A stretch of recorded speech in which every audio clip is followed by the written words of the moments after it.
SRD is go. SRO is go. CDI is go. Launch Director, NTD, our launch team is ready to proceed at this time.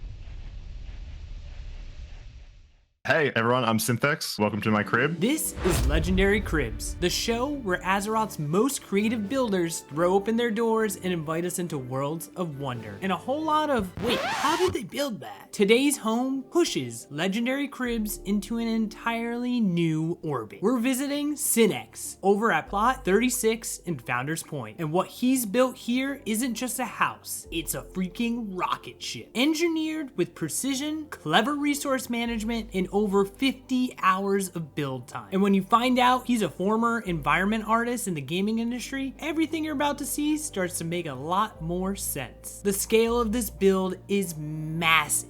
This is a giant rocket ship that is fully staged for launch. Wine barrels double as thrusters, a massive silo sits at the center of the base designed so the ship feels like it's emerging mid-takeoff. There's a mechanical arm ready to make repairs at a moment's notice, and at the tip, a mole machine, the spark that started this entire build. I think literally the idea for this happened when I dragged the mole machine out and I was like, that's very big. You can make that massive. And I was like, I wonder if I can make a rocket. And then I'm a little, I'll be honest, like I'm a little jealous sometimes, like looking at the house builds. I'm like, it'd be so nice to have like this, like, you know, awesome like tavern or inn, because like all of the items are designed to work in a house. And I was like, these look so nice. Like, I'm so jealous. But then I was like, no, I want to try and do something that's not a house. And not a house is indeed what he built. Let's step inside where you feel like you're no longer on Azeroth.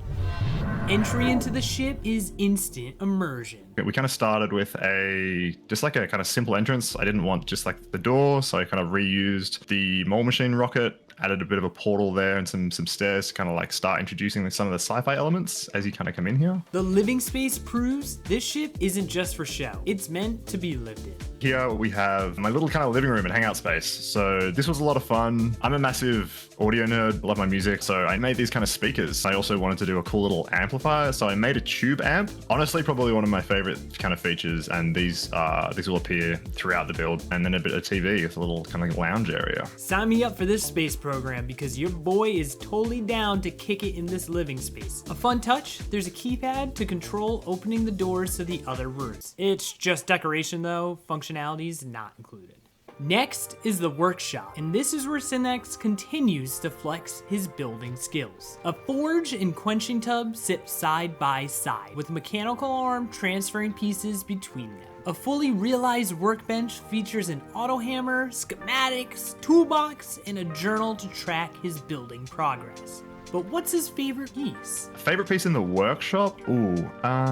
It's a small detail, but probably the sword. There's like a whole table jam behind the wall. Getting the rotation on that just right was a total pain. It's an illusion and an incredibly clean one.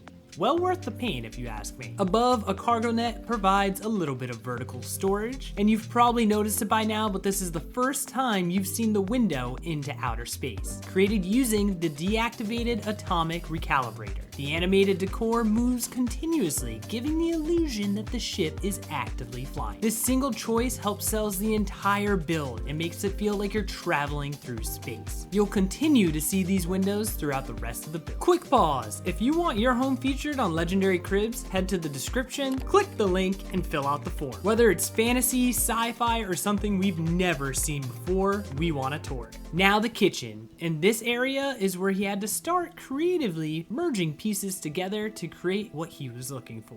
Some of the kind of pieces where I had to merge things together to get what I wanted. So I had a lot of fun with this. My fiance and I kind of like worked on this one jointly together, which was a lot of fun. We were just kind of sitting down at my PC, like working through different ideas and concepts for this. So shout out to her for helping. I love that. Go fiance. Now question, what was something that you really wanted to be a part of the kitchen? I really wanted a functional fridge, and because we have the doors, I knew it was going to be possible. The frame of the fridge, the sides and the top and the shelves are paintings. They are really cheap. They only cost one place, and also because they're really thin, so you get a fair bit of control. That's awesome. And right next door, there's an energy drink dispenser, which dispenses White Monster exclusively. There's also a full prep counter with chopping boards, spices, cookbook, and a sink. A dining table sits in in the center of the room with custom built chairs. And then the oven is another great example of a masterclass lesson in combining items. Multiple items are mashed, dyed, and layered to create a believable cooking unit and hood. Before we head upward, we need to talk about the ladders, because these were built with an amazing little trick that's going to help you on some future projects.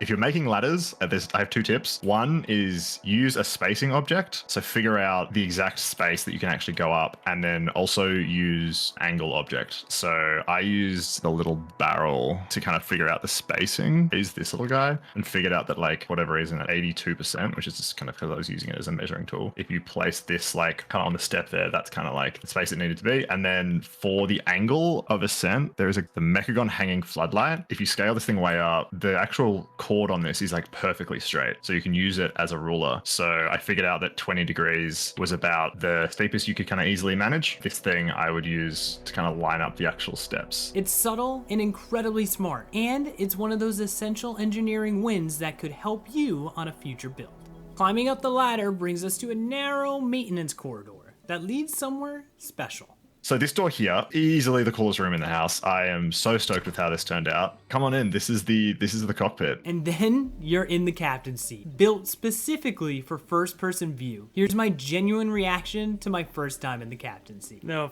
this is really cool. Like I don't feel like I'm in WoW. Like this is crazy.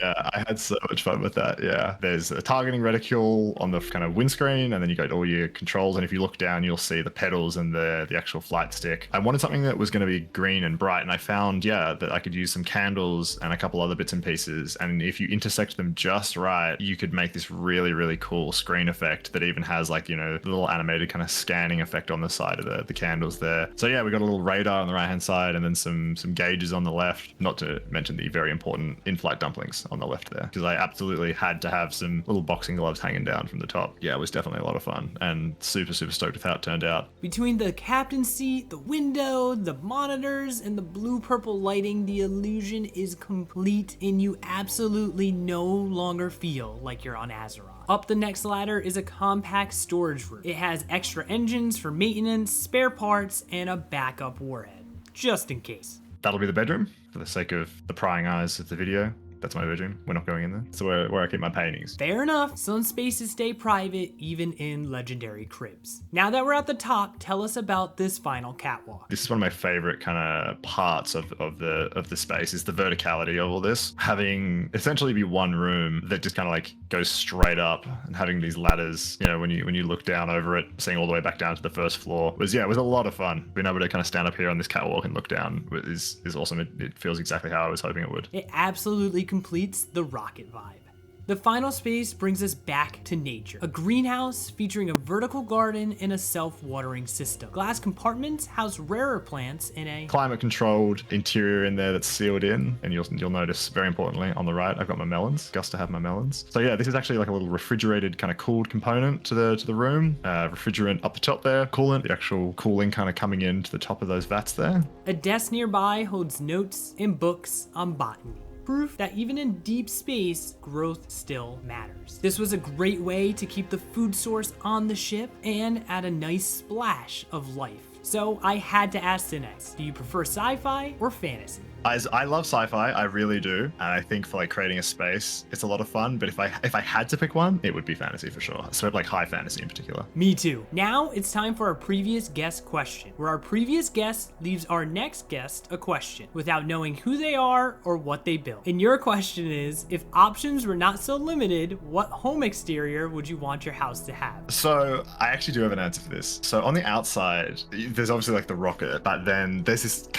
little silo under it. There's a whole bunch of stuff I really wanted to do outside, which I can't do for a couple of reasons. One, I tried a whole bunch of different options to make that silo opening way bigger, to actually make it look like it would fit this rocket, which it currently doesn't, but there's really no options to do that. Secondly, I totally understand and like completely support Blizzard not wanting people to have lights outside their house. I cannot stress enough that is a very sound and reasonable decision, because it would absolutely tank people's computers and the server if people could stick 50 lights on each of their properties. But it would be cool, like feasibility aside, it would be super cool to have like, you know, some level of lighting or particle effects outside. Like even if they gave us a limit of like, you know, you can only have like 4 lights or 5 lights or something like that. And like, you know, a couple of these other things. That would be very, very cool, because I think you could do some really fun stuff. I want the exterior of this to feel like a space base, like a, you know, a big missile silo. Being able to add even just a few lights outside would be pretty awesome. This has been one of the most ambitious builds we've ever toured. A sci-fi rocket ship engineered with precision, creativity, and an artist's eye for detail. Huge thanks to Synthex for letting us on board. Please let us know when the next mission is. If you want to see more incredible homes like this, be sure to check out more episodes